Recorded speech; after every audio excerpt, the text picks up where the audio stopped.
আমাদের ক্রিকেটে ইদানিং অনেক কথা আছে, বড় বড় কথা আছে, কিন্তু কাজের কাজ কিচ্ছু নেই।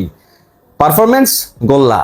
চ্যাম্পিয়ন্স ট্রফিতে খেলতে যাওয়ার আগে আমাদের ক্যাপ্টেন বলেছিল বাংলাদেশ ফাইনালে খেলার জন্য যাচ্ছে, চ্যাম্পিয়ন হওয়ার জন্য যাচ্ছে। রেজাল্ট কি সবাই আমরা দেখেছি, বিশ্বমঞ্চে বাংলাদেশের ভরাডুবি।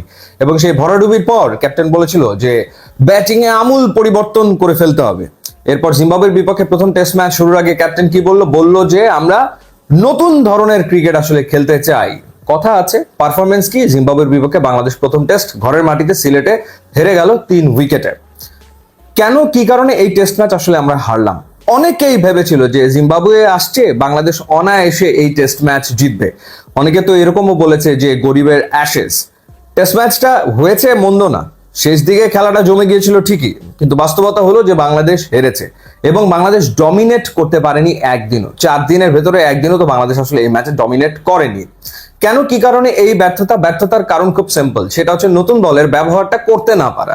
ব্যাটিং এর ক্ষেত্রে বাংলাদেশ নতুন বল সামলাতে পারেনি, বোলিং এর ক্ষেত্রে বাংলাদেশ নতুন বলের অ্যাডভান্টেজ নিতে পারেনি। কিরকম সেটা? বাংলাদেশের ওপেনাররা 2 ইনিংসেই তো ব্যর্থ। 2 ওপেনারের ব্যাটিং গড় হচ্ছে 24-23, তারা 2 ইনিংসে ব্যর্থ হয়েছে। বড় পার্টনারশিপ বাংলাদেশ ওপেনিং এ পায়নি, বলকে তারা পুরান করে দিতে পারেনি মিডল অর্ডার ব্যাটারদের জন্য। সো এই বাস্তবতা ছিল। আবার বোলিং এর ক্ষেত্রে কি হয়েছে, আমাদের নামি দামি ফাস্ট বোলাররা 140-এর উপরে বল করে, নাহিদ রানা, হাসান মাহমুদ কিংবা খালেদ, তারা কি করেছে? তারা ওপেনিং পার্টনারশিপ ভাঙতে গিয়ে অনেক রান দিয়ে ফেলেছে। প্রথম ইনিংসে ওপেনিং পার্টনারশিপ ছিল জিম্বাবুয়ের 69 রানের, যার কারণে তারা ফার্স্ট ইনিংসে 82 রানের লিড পেয়ে গিয়েছিল। আর যখন তারা 174 রানের টার্গেটে ব্যাট করতে নেমেছে, তখন ওপেনিং পার্টনারশিপ থেকে এসছে কত রান? 94 এসছে। অর্থাৎ আমাদের ফাস্ট বোলাররা ব্যর্থতার পরিচয় দিয়েছে। পরবর্তী সময় মেহেদী হাসান মিরাজ এসে 5 উইকেট নিয়ে তিনি আসলে একটা সম্ভাবনা তৈরি করেছিলেন, একটা অসম্ভবকে সম্ভব করার মতো প্রেক্ষাপট তিনি করেছিলেন তার ব্যক্তিগত স্কিলে। 5টা উইকেট তিনি নিয়েছেন, ফার্স্ট ইনিংসে 5 উইকেট, সেকেন্ড ইনিংসে 5 উইকেট, টেস্টে তার 200 উইকেট হয়ে গেল ঠিকই, তার ব্যক্তিগত অর্জন হলো, কিন্তু বাংলাদেশ ম্যাচটা আসলে জিততে পারেনি। তো বলছিলাম যে এই যে নতুন বলে, অর্থাৎ গোড়াতেই গলদ হচ্ছে বারবার।